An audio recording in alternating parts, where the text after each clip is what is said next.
మన ప్రభు అయిన యేసుక్రీస్తు నామములో మీ అందరికీ శుభములు తెలియజేయచ్చు ఉన్నాను. ప్రియ దైవజనమా, షారోన్ మన్నాలో భాగముగా ఈ దినం మరొక వాక్య భాగాన్ని ధ్యానించుకుందాము. 18వ కీర్తన 1వ వచనము. యెహోవా నా బలమా, నేను నిన్ను ప్రేమించుచున్నాను. ప్రియ దైవజనమా, ఇక్కడ కీర్తనాకారుడైన దావీదు దేవుణ్ణి ప్రేమిస్తున్నట్లుగా ప్రకటిస్తూ ఉన్నాడు. ఈ లోకంలో సాధారణంగా మనం చూసినట్లయితే మనుషుల్ని ప్రేమించేవారుంటారు, జంతువులను పక్షులను ప్రేమించేవారుంటారు, వస్తువులను ప్రేమించేవారుంటారు, ప్రకృతిని ప్రేమించేవారుంటారు, స్థలాన్ని ప్రేమించేవారుంటారు, ఇంటిని ప్రేమించేవారుంటారు. ఇలా ఎందరో వ్యక్తులను మనము చూస్తూ ఉంటాము. కానీ ఇక్కడ దావీదైతే దేవుణ్ణి ప్రేమిస్తున్నాను అని తెలియజేస్తా ఉన్నాడు. మరి దేవుణ్ణి ప్రేమిస్తే ఏం జరుగుతుంది? మనుషులను ప్రేమిస్తే కొంత నష్టం ఉంటుంది, కొంత లాభం ఉంటుంది. జంతువులను, పక్షులను, వస్తువులను, ప్రకృతిని, స్థలాన్ని ప్రేమిస్తే మానసిక ఆనందం లభిస్తుందేమో. ఇంటిని ప్రేమిస్తే అది ఒక తెలియని ఉత్సాహాన్ని కలిగిస్తూ ఉందేమో. కానీ దేవుణ్ణి ప్రేమించడం వలన ఏం కలుగుతుంది అని వాక్యపు వెలుగులో మనం చూసినట్లయితే, దావీదు ఎందుకు హృదయమారా దేవా నేను నిన్ను ప్రేమిస్తున్నాను అని పలుకుతున్నాడో మనకు అర్థమవుతూ ఉంది.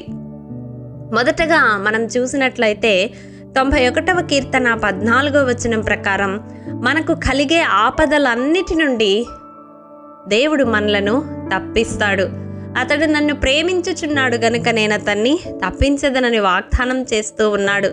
మనకు ఎదురయ్యే సమస్యలు, శోధనలు, ఇరుకులు, ఇబ్బందులు, కష్టాలు, శ్రమలు అన్నిటి నుండి మనము దేవుణ్ణి ప్రేమించబట్టి తప్పించబడతాము. రెండవదిగా చూసినట్లయితే 145వ కీర్తన 20వ వచనం ప్రకారం కాపాడబడతాము. దేవుడు తన్ను ప్రేమించు వారిని కాపాడుతానని వాగ్దానం చేస్తూ ఉన్నాడు. ప్రియ దైవజనమ, మన జీవితాల్లో కొన్ని సందర్భాలలో మనుషులెవ్వరూ కాపాడలేని స్థితిలోనికి వెళ్ళిపోతాం. అటువంటి సమయంలో మనము దేవుణ్ణి ప్రేమించే బిడ్డలమైతే తప్పకుండా దేవుడు మనలను కాపాడుతాడు. మూడవదిగా మనం చూసినట్లయితే రోమాపత్రిక 8వ అధ్యాయము 28వ వచనం ప్రకారం ఆయన్ని ప్రేమించే వారికి సమస్తము సమకూడి మేలు కొరకు జరిగేలాగా దేవుడు చేస్తాడట. ఆ సమయంలో మనకు అర్థం కాకపోవచ్చు, ఎందుకు ఇలా జరుగుతుంది నా జీవితంలో అని. కానీ మనం ఆయన్ను ప్రేమించే బిడ్డలమైతే సమస్తము సమకూడి చివరికి మనం మేలుకే దారి తీస్తాయి.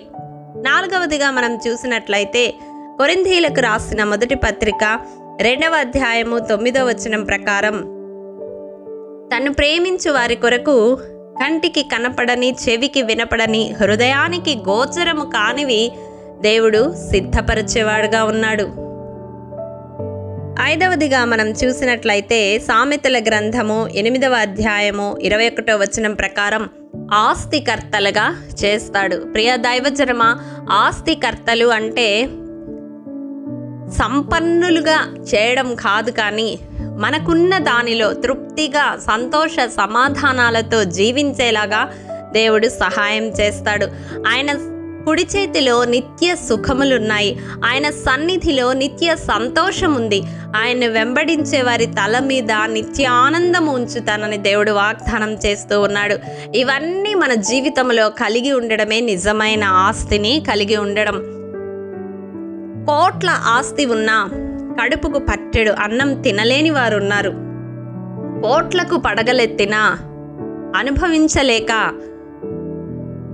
హాస్పిటల్లో బెడ్ మీద సఫర్ అవుతున్న వారు ఉన్నారు. ఇవి కాదు కదా ఆస్తికర్తలుగా ఉండడం అంటే.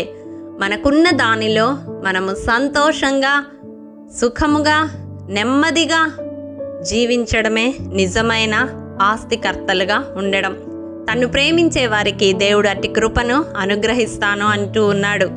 ఆరవదిగా చూసినట్లయితే యాకోబు పత్రిక 2వ అధ్యాయము 5వ వచనం ప్రకారం తన రాజ్యానికి వారసులనుగా చేస్తాడు.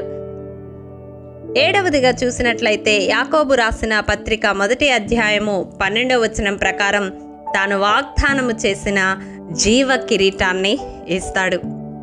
ప్రియ దైవజనమా, ఈ వాక్యము వింటున్న నీవు ఇంతవరకు వేటిని ప్రేమిస్తూ జీవించావో, ఎవరిని ప్రేమిస్తూ జీవించావో నాకైతే తెలియదు.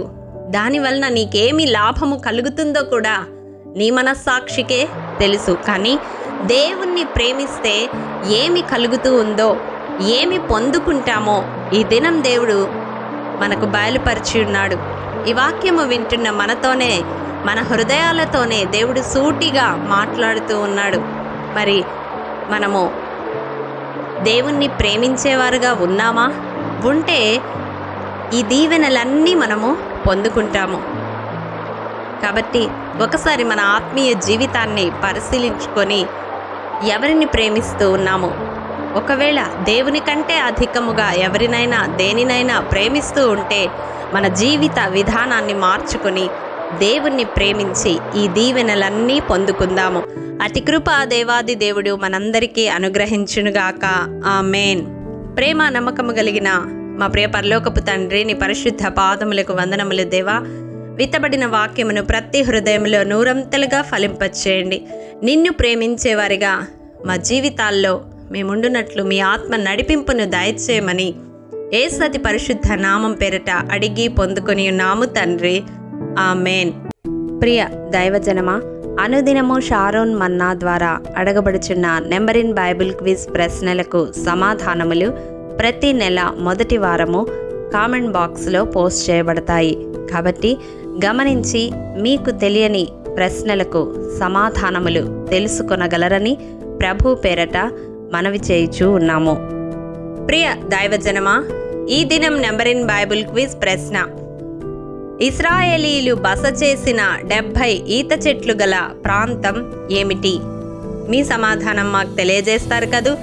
ప్రభు కృప మనందరికీ తోడైండునుగాక. ఆమేన్.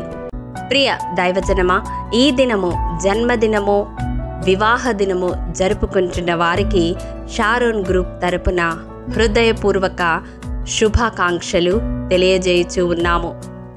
దేవుడు శ్రేయస్కరమైన ఆశీర్వాదములతో ఈ సంవత్సరాది నుండి సంవత్సరాంతము వరకు మిమ్ములను నింపాలని ప్రార్థిస్తూ ఉన్నాము.